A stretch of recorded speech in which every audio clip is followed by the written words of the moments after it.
Hello বন্ধুরা, শুভ সন্ধ্যা। শিব চতুর্দশী সকলকে জানাই শুভেচ্ছা ও অভিনন্দন। আজ শিব চতুর্দশী। এই শিব চতুর্দশীতে কৃষ্ণপক্ষের চতুর্দশীতে শিবরাত্রি পুজো করা হয়।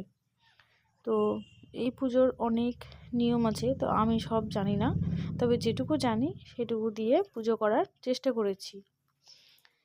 এই পুজোটি 4 প্রহর নিয়ে করা হয়। 4 প্রহরে 4 রকম জিনিস মাখিয়ে, মানে শিবলিঙ্গে মাখিয়ে পুজো করতে হয়। তো আমি সেটি একটু একটু করে 1 প্রহরে করছি। আমি 4 প্রহরে করতে পারিনি, কারণ এখানে পুজো হয় না। তো আমার বাড়িতেই আমার শিব ঠাকুর আছে, তো আমি বাড়িতেই শিব ঠাকুরকে আমি পুজো করার চেষ্টা করেছি। প্রথমেই আমি শিব ঠাকুরের স্নান করিয়ে নিচ্ছি। দুধ, দই, মধু, ঘি আর শর্করা দিয়ে স্নান করে নিচ্ছি। তারপর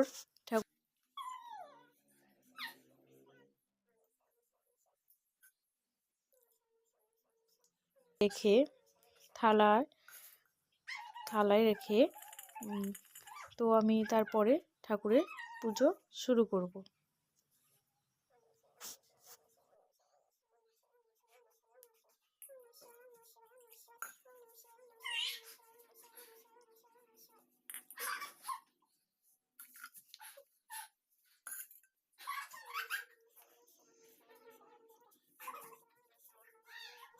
আমি এখানে ঠাকুরকে জলের মধ্যে গোলাপ জল মিশিয়ে ঠাকুরকে স্নান করে নিলাম, এবং স্নান করে নেওয়ার পরে চন্দন বেটে, আমার বাড়িতে যেটা পুজো করার জন্য চন্দন আছে সেই চন্দনটাই বেটে ঠাকুরকে দিয়ে দিলাম। প্রদীপ জ্বালিয়েছি, ধূপকাঠি জ্বালিয়েছি। এরপরে এক এক করে ঠাকুরের জন্য আনা সব এগুলোই দিয়ে দেবো। যেমন প্রথমে দেব পৈতে, তারপরে ফুল, বেলপাতা, গাঁদা ফুল, ধুতুরা ফুল। তো আমার কাছে যেগুলো আছে সেগুলো দিয়ে আমি পুজো করার চেষ্টা করেছি। গাঁজা এনেছিলাম, তো সেটা দিয়েছি। কলকাটা আমি হাতের কাছে পাইনি, তো কলকাটা আমার মিস হয়ে গেছে। আর আরও অনেক কিছুই লাগে, বেল লাগে, আতা লাগে, অনেক কিছুই লাগে। তো আমি সব সামগ্রী পাইনি এখানে, তো সেই জন্য আমার কাছে যেগুলো ছিল সেগুলো দিয়ে আমি পুজো করার চেষ্টা করেছি। ভোগ হিসেবে ঠাকুরকে দিয়েছি 5 ফল আর মিষ্টি। তারপর ঠাকুরকে প্রণাম করে প্রদীপ দেখিয়ে, ধূপকাঠি দেখিয়ে চেষ্টা করেছি ঠাকুরের পুজো সম্পন্ন করার। তো পুজো করাটা পুরো ভিডিও রইল।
এটা হচ্ছে গাঁজা।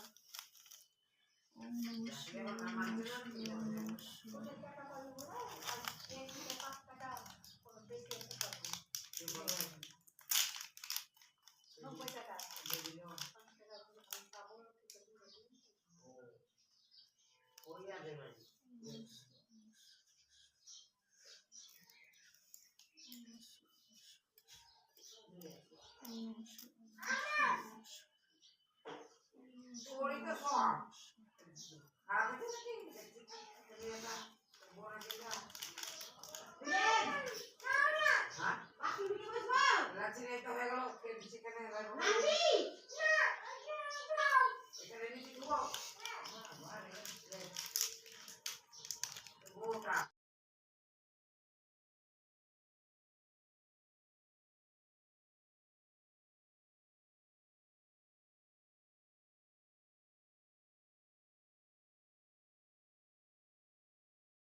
দুবড়ো ঘাসও দিয়েছি।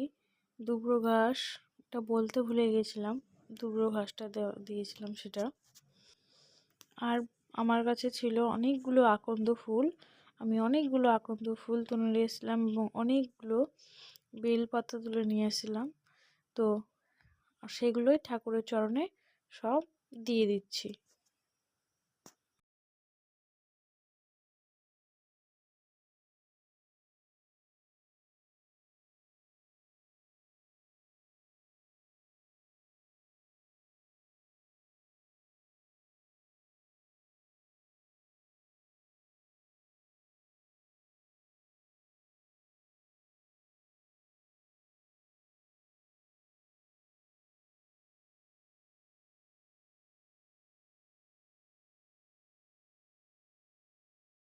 আমি এই পুজোটা করেছি পুরো ওম নমঃ শিবায় বলতে বলতে, মুখে ওম নমঃ শিবায়, ওম নমঃ শিবায়, ওম নমঃ শিবায় বলতে বলতে পুজো করেছি। এখানে ওম নমঃ শিবায়ের বদলে শিব ঠাকুরের যে মৃত্যুঞ্জয় মন্ত্রটি আছে সেটি বলেও পুজো করা হয়। তবে আমি এটুকু জানি যে আজ শিবরাত্রির দিন নাকি 108 বার ওম নমঃ শিবায় বা মৃত্যুঞ্জয় মন্ত্র জপ করলে নাকি অনেক ভালো হয় আর কি।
আমরা অনেকে জানি না যে শিব ঠাকুরের লিঙ্গে সরাসরি জল ঢালতে নেই। প্রথমেই শিব ঠাকুরের পাশে কার্তিক আর গণেশ বাস করে, আর শিব ঠাকুরের পেছন দিকে মা পার্বতী বাস করে। তো তাদের প্রথমে জল অর্পণ বা দুধ অর্পণ করতে হয়, তারপরে শিবলিঙ্গে জল দিতে হয়। সরাসরি কেউ কোনোদিন শিবলিঙ্গের মাথায় জল বা দুধ ঢালবেন না।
বাটিতে এই